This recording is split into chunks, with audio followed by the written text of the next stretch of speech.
All right, let's talk Gallagher Premiership. We are at the semi-final stage. The regular season was done and dusted at the weekend.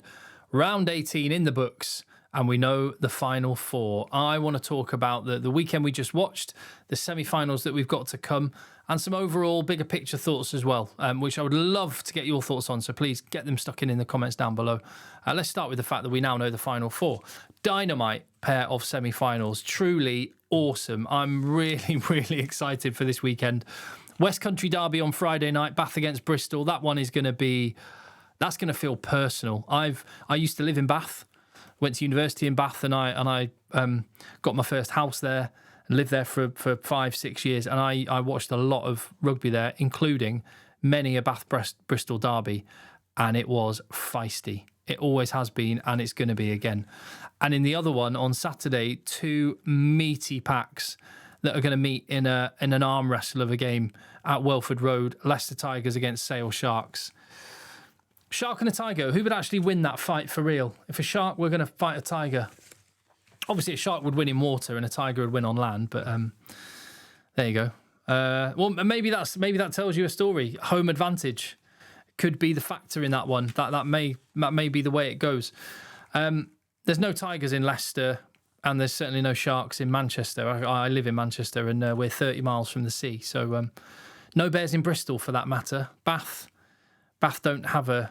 Well, I was going to say they don't have an animal as a nickname, but they do have a lion as a mascot. So got lions and tigers and bears. Oh my! In this semi-final. Actually, to be fair to Leicester, yeah, there's no tigers in the UK, but the reason they've got their name Tigers is because of the Royal Leicestershire Regiment, which served in India with great distinction, and that's why that regiment got the nickname Tigers, and Leicester Tigers is sort of an offshoot of that, which is pretty cool. Anyway, that's the semi-finals. I'm pretty happy and excited about those. It was the same four teams, though, that were in the playoff positions before the final round of games as the ones that were there afterwards. So there was no change. And here's the thought. I don't know what you think about this, but I think that was the worst final day of Premiership rugby that I can ever remember. And one of the issues, and I love the Premiership. I love the fact I've just, mentioned some of those towns there: Bristol, Bath, Leicester. Less so Sale Sharks, although Sale have got a lot of history. But these are clubs which are at the heart of the community of their town, rugby mad areas, and that's the most amazing thing about the Premiership, that there's, between those four teams, there's probably 600 years of history, which is incredible. And that's all going to come to a boiling point this weekend. However, there are some issues with the Premiership I do have. A lack of jeopardy being one of them. At the weekend, it just so happened that the fixtures fell so that Bath, Leicester, Sale and Bristol were all in the playoff spots. Gloucester and Saracens could get in, but none of those teams were playing each other. So you had a situation where in every single fixture, one team had something to play for, the other team didn't. And that meant that you had teams rotating their squads and sending out second choice teams, total lack of jeopardy. And yeah, as a result, I didn't find it that fun to watch. I watched a lot of Leinster against Scarlets whilst flicking around between Premiership matches. Two ways that you could solve that. Not solve it, but one, I would take a leaf out of the URC's book, and I would not have all the fixtures kicking off at the same time. I think if they'd have had Northampton against Gloucester, or Gloucester against Northampton first, and Gloucester had won, it would have put them above Bristol and Sale. And then you have then after that you have the Bristol match, with Bristol having to win to get back into the top four. That just creates an extra bit of jeopardy. And then after that, if Bristol had won, Sale would be outside of the top five. Then you schedule the Sale game so that they have to go to Exeter and win in order to get back in the top four. And we're all, all the Bristol and Gloucester fans are sitting around biting their nails at the end of that Sale match. And then when that's done and Sale have won, they've gone above Leicester. You then have Leicester's game maybe against Newcastle, and you do it like that. If it works for Super Saturday in the Six Nations, if it works for the URC, I think it's something they need to change, because we don't have relegation. That takes away a massive amount of jeopardy. 8 teams out of 10 make it into the Champions Cup. That removes a bit of jeopardy, because basically all of the half-decent teams are in it. And it just wasn't that fun to watch this weekend. So there's one way, trying to, rather than just have a moan, trying to be constructive, there's one way I think you can do it. Another element with the Premiership is, I don't know what you think, that this season it feels like the dial's been turned up on attack.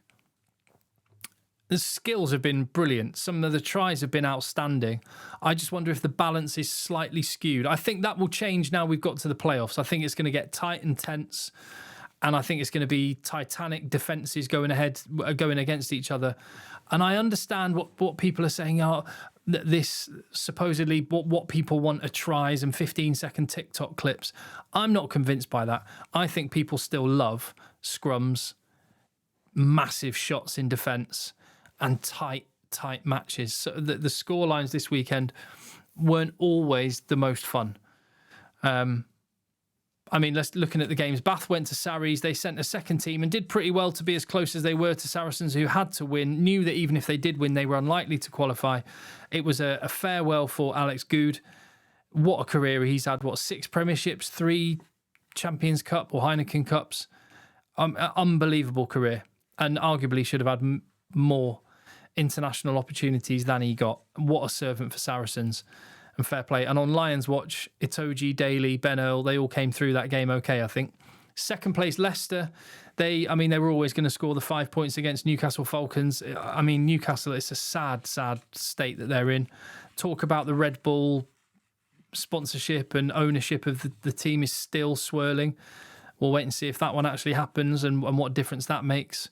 What probably the most interesting game was Sale going away to Exeter, because this was one where the team that had to win were away from home. And what you tend to find in the Premiership, and again, it's a little bit of an issue with the Premiership at the minute, is teams always pick really strong teams at home and quite often make a lot of changes away. That's what happened with the teams. Northampton made loads of changes. Bath made loads of changes. Quins made some changes. No Marcus Smith, for example. And that has an impact on the matches. Sale were the one team that had to win to qualify, who were going away from home. Exeter, desperate to try and give their fans something. By the way, just on that, how do you feel about the fact that you quite often get... It's becoming a bit like the top 14. We pick our strong team at home and we send our weak team on the road. I get that in the top 14 because there's 26 matches. In the Premiership, there's only 18. So there's a little bit of me going, I don't know, but I know why it's happening. It's because there's only 9 home matches, only 9 of them, and fans are paying their money. So teams are thinking we've got to entertain our fans because there's only 9 games. So we're going to play our best possible team in all of our home matches and target them. Anyway, that's that game between Sale and Exeter, really, really interesting. And Exeter pulling out a big performance, taking it to within 4 points with 3 minutes to go. Paul Brown-Pampo looks really good. And when they get Emmanuel Faye-Waboso fit as well, they're going to have some danger, some gas on the wings. And they look like they had a bit of steel back, so Rob Baxter doing okay there. Gloucester scored 7 tries against Northampton. Christian Wade signing off before a move to Wigan Warriors in Rugby League with 2 tries. The last play of the game from 60 metres as well. Just the perfect way to sign up. And yeah, Northampton's kids with a little bit of heart and a free shot, I guess. Bristol Harlequins, this was the one game where you thought, this one might be the most fun to watch. 8 tries scored by Bristol Bears. Quins, for a very, very short time, looked like they were going to do another Bristol comeback like they did in the semi-final a few years ago when they won the competition, but then Grondona scored. Bernard Janzi van Rensburg, looking ace, ended the contest. And here's another thing, right? Because there's a lot of tries being scored. Like I say, there's a focus on attacking tries. I think there was like 58, not 58. I think it was 50 tries scored, just short of 50 tries across the 5 matches. So almost 10 tries a game.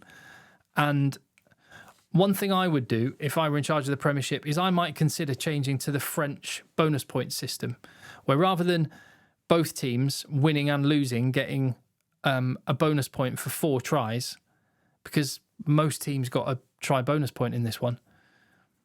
Losing and winning teams got a try bonus point. I much prefer the French system, where you get 1 attacking bonus point for scoring 3 or more tries more than your opposition, and you get 1 losing bonus point if you stay within, well, in France, it's within 5 points. In England, it's within 7. And I would think I would prefer that, because then it means if you lose, you can only get 1 point, not 2. Seems a bit silly that you can lose, get absolutely, you can get beaten away from home, but you can still get the same number of points as you get for a draw. So I might do that. 1 attacking bonus point, 1 winning bonus point, and 1 losing bonus point can be won. And actually, if you look at the impact that would have had on the table, it would have squeezed it even more. And you've got another situation where Sale Sharks actually won more games than Leicester Tigers, but finished 3 points behind them. So just taking away some of the bonus points. Yeah, I don't know. I would have a think. I've just been watching a lot of French rugby, and I think that they do it really well there. But there we go. We have our semi-finals. I have had a moan at that last round of games, not because there was anything that could particularly be helped about it. It was just the way the fixtures fell. It just wasn't very interesting. But these semi-finals, absolute dynamite, and bring it on. Friday night, Bath Bristol. It's going to be very, very spicy. And then Andre Pollard against George Ford on Saturday. Those 2 massive packs going head to head. Tommy Raffel, Ollie Chesham, Hanro Liebenberg, and then you've got Julian Montoya, and then you've got for sale Luke Cowan-Dickey and the Dupree twins and the Curry twins. Hope Tom Curry's fit. Anyway, should be lots and lots of fun. Roll on the Final 4.